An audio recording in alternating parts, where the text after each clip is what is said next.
Today, I'm going to show you what the world was like before the flood. A planet without deserts or ice where humans lived for centuries, animals were gigantic, and the sky was covered by a vault of vapor that made everything perfect. A world so advanced that there were already cities, metallurgy, music and technology, but also so dark that it ended up collapsing under its own corruption. Why did humans live longer before the flood?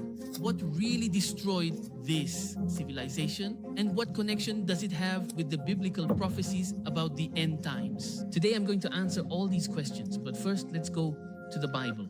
And God saw what he had made, and behold, it was very good. When God finished his creative work, the earth was a pure reflection of his glory. It was a perfect world, pure, untouched. There were no scorching deserts or frozen poles. There was no hunger, no disease, no death. All that existed was life, and life in abundance. Adam was created to inhabit that paradise, not just as a spectator, but as a steward. His body was vigorous, free from any decay or disease. His mind was clear, able to name every creature in Eden without mistake, and his spirit, well, ثواني كده عايز أجرب حاجة. This game, you're not ready for it. perfect communion with the Creator. But everything changed at the fall. The infamous serpent, the forbidden fruit, the mistake that condemned humanity to lose that direct connection with God. We then find that man had been expelled from paradise but was living on a brand new planet, practically untouched and very different from the one we have today. But how different was it, you might ask? Well, to begin with, the first humans seem to have lived for centuries. Methuselah reached 969 years of age, according to Genesis 5:27.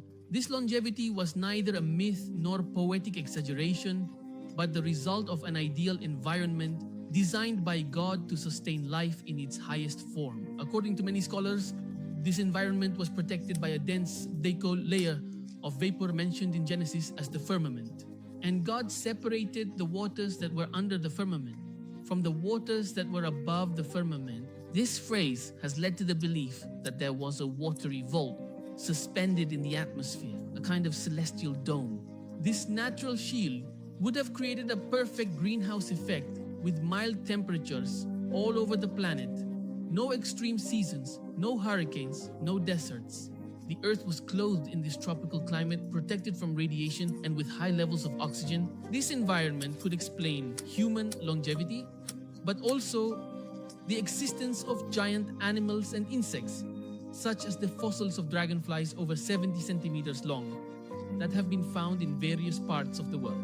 And there was something else, the water cycle. The Bible says in Genesis 2:6 that a mist would rise from the earth and water the whole surface of the ground. It didn't rain because there was no need for it to rain. Creation was watered from below by a constant, gentle and precise mist. There were no droughts, nor were there storms. Nature was a perfect orchestra. And just as many agree that this layer existed and allowed for these perfect living conditions, they also agree that it was destroyed in the flood. Genesis 7:11 mentions that all the springs of the great deep were broken up and the floodgates of the heavens were opened. What once protected life was now collapsing in judgment. The earth, which had been called exceedingly good, began to change. And if this is surprising you, let me tell you that this is just the beginning, because so far we've only talked about the earth. But what about humans? What was life like in the time before the great flood? Well, the Bible does not portray the first humans as primitive or clumsy beings. Quite the opposite. From the very first chapters of Genesis, we see Adam and Eve forming the first organization, a family. And not only that, but as time goes on, we see them forming cities. And Cain knew his wife, and she conceived and gave birth to Enoch. And he built a city and named it after his son, Enoch, the first city recorded in history. We can understand then that the pre-flood civilization was organized, creative, and also advanced in many areas. In fact, the genealogy in Genesis chapter 4 mentions figures such as Jabal, the father of those who live in tents and raise livestock. In other words, the father of all who play the harp and flute. We could say the founder of music as such. And also Tubal-Cain, the forger of every tool made of bronze and iron, the first to work with metals to create tools and weapons. What does all this imply? Well, that before the flood, there was already agriculture, animal husbandry, art, music, and metallurgy, complex tools, musical instruments, trade. Everything was already in motion even before the flood came. In other words, we're not talking about cavemen. We're talking about a vibrant, thriving, and advanced civilization. A civilization that, if it appeared today, would surely challenge many of our modern ideas about the evolution of humanity. But even though the antediluvian culture looked good on the outside with its cities, workshops, music, and all of that, spiritually it was falling apart because human knowledge grew rapidly. But their hearts turned away from God. Cities were being built, but not to glorify the Creator, rather to exalt the name of humankind. Altars were raised, not for worship, but for idolatry and pride. Music, the science of art, all gifts originally given by God began to be corrupted. Pagan rituals emerged, occult practices, and systematic corruption in every area of society. Violence became commonplace, and arrogance, the pride of man, led him to take the place that should have belonged only to God. Creation remained perfect like God's original canvas, but humanity had chosen to start smudging it, to paint over it with a story of rebellion. The contrast between God's idea in Eden and what was happening in the world was starkly different. It was brutal.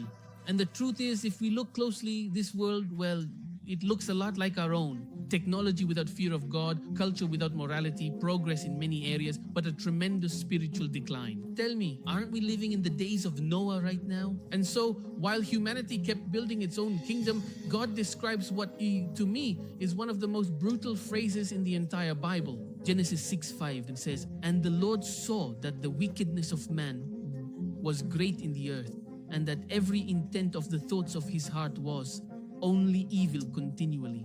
And the Lord regretted that he had made man on the earth, and it grieved him to his heart." Now, what I am about to reveal to you is without a doubt something controversial and polemical. So I urge you, I encourage you to do what the Apostle Paul said you should do. Examine everything and hold on to what is good. It is up to your own judgment whether you accept or reject this information. At this point in history, human corruption had already reached alarming levels. But what was about to happen would take it to a point of no return. Because before God declared that he regretted creating mankind, an unforgivable tragedy took place. The sons of God saw that the daughters of men were beautiful, and they took wives for themselves. A group of celestial beings known in ancient traditions as the Watchers broke the boundaries established by God. These rebellious angels did not limit themselves to spiritual disobedience, they physically descended to earth. They abandoned their heavenly abode, crossed the boundary that should never have been crossed, and took human wives for themselves. And from that forbidden union, something completely unnatural emerged, the Nephilim. Who were these beings?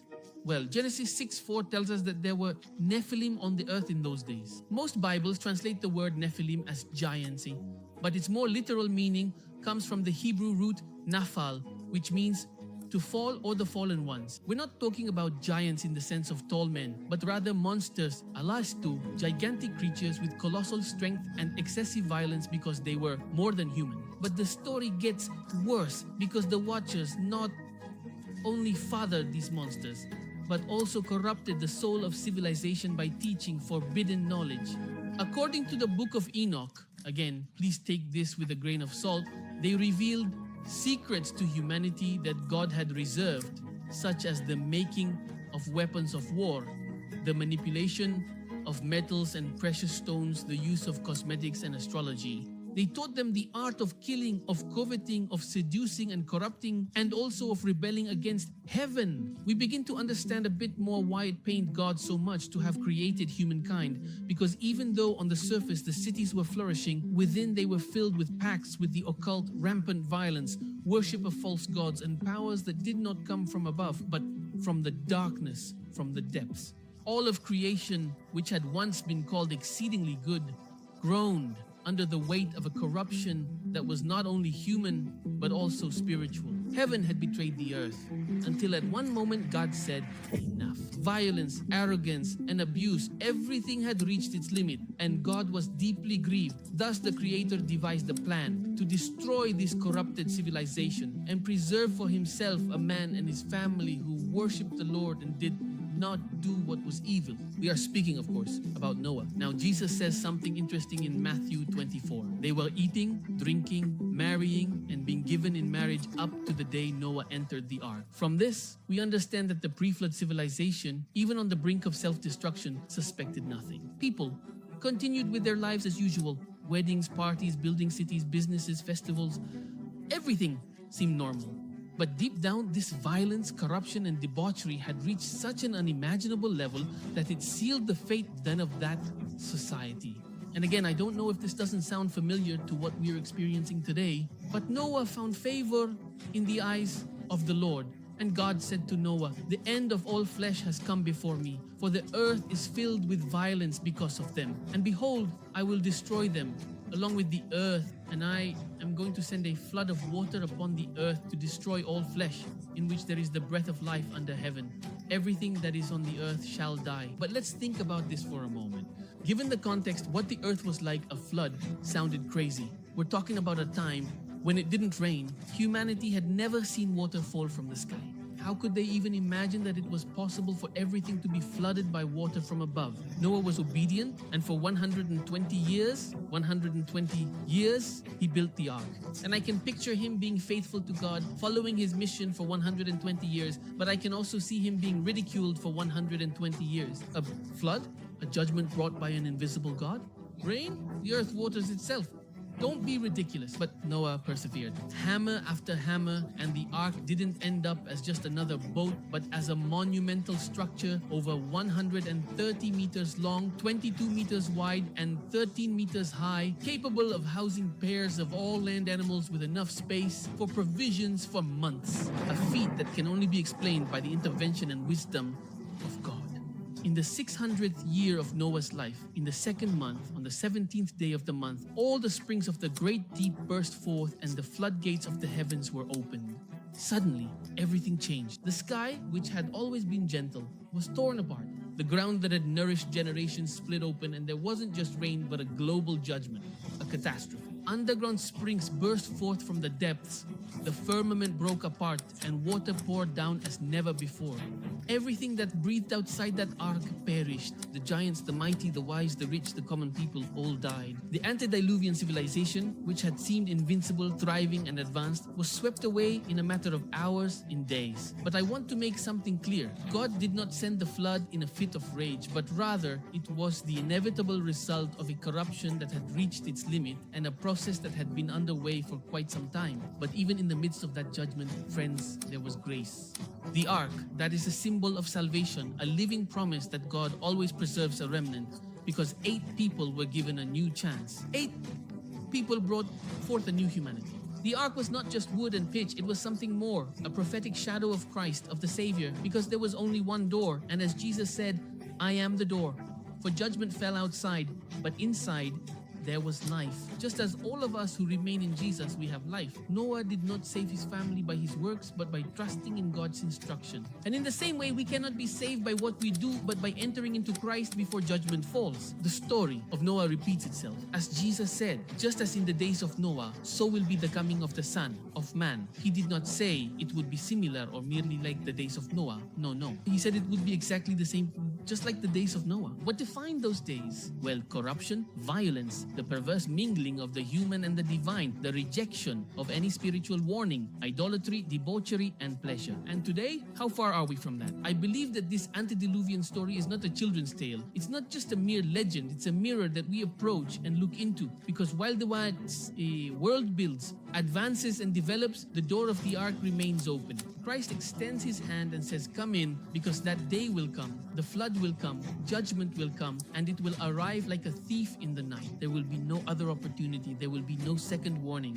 What should we do? Well, be like Noah and walk with God even if we are alone. Build an ark, right? Be obedient in what he asks of us. And do not love this world, remembering that everything will perish except our life in Jesus. We may not know every detail about the Nephilim, the Watchers, or the lost science before the flood, but we do know this. No matter how dark the world becomes, no matter how many giants rise up or how much ridicule we receive, there is hope, there is an opportunity, there is an open door that is worth more than anything else. But I don't know about you, but all of this brings up a new question for me. If in Genesis God created everything, what happened before Genesis? If you have this question too, I invite you to click on this video right now to discover what the world was like before God created Adam. I'll see you there.